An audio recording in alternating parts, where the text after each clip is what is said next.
Have a little walk around now before I go. I've mulched over here. I've feather wood with the very old wood chip, and I think that'll keep it moist. I've taken the netting off my pumpkins now, my squashes, because they were really there to stop slugs getting them when they were little, and I think they're strong enough now to survive. Got some lovely flowers still coming out here. Look at that, there's a little bee in there.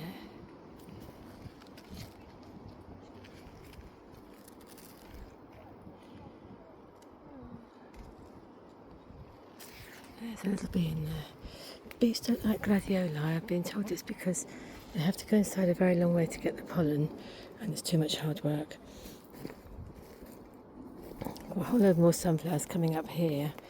I do hope they get big like these ones. That would be wonderful, because these are amazing. My coriander came up, and I have pricked it out, spread them out a bit so there's more room, and in about 2 weeks they'll need some support.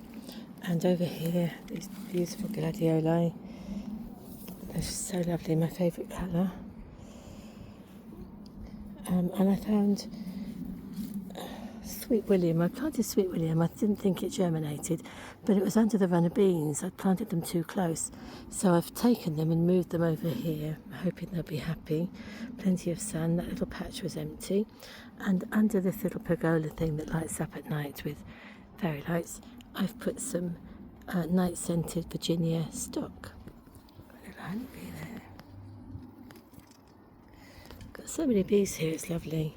And I've got some fennel here. I can't remember. I think it's flowers rather than bulbs, but either is lovely. And I've put some Lisbon bunching onions in here. Let's see what happens with those. Over here I've noticed that when the cornflowers dry and go to seed, they look quite pretty like this. I think maybe we could dry these and use them in a flower display. So I'll let them keep going where they are. So I've just done a quarter of the plot today. I'm doing a quarter section at a time because I want to do a proper job and not rush it. So that's today's work. Some of these gladioli falling over now, which is a shame, but they have had their moment, I think. So when I come up here next time, I'm going to focus on this quarter here, where I've got a bare patch at the back. I can get something in there behind the daisies, and I need to prick out those seedlings, which I think are either fenugreek or coriander. I think they're fenugreek, so they need to be pricked out now. I'll do that. And I'm not sure what to do about these. They should be either red cabbage or sprouts, and I can't remember which, so I have to try and identify them. These are the fine beans, and I'll probably leave them until they get a bit bigger. I've put some string to help them. And I think other than that, my flower patch needs a bit of a tidy, and maybe some more seeds to go in so I can keep it going through to the autumn. So that's all for today. Thanks for watching.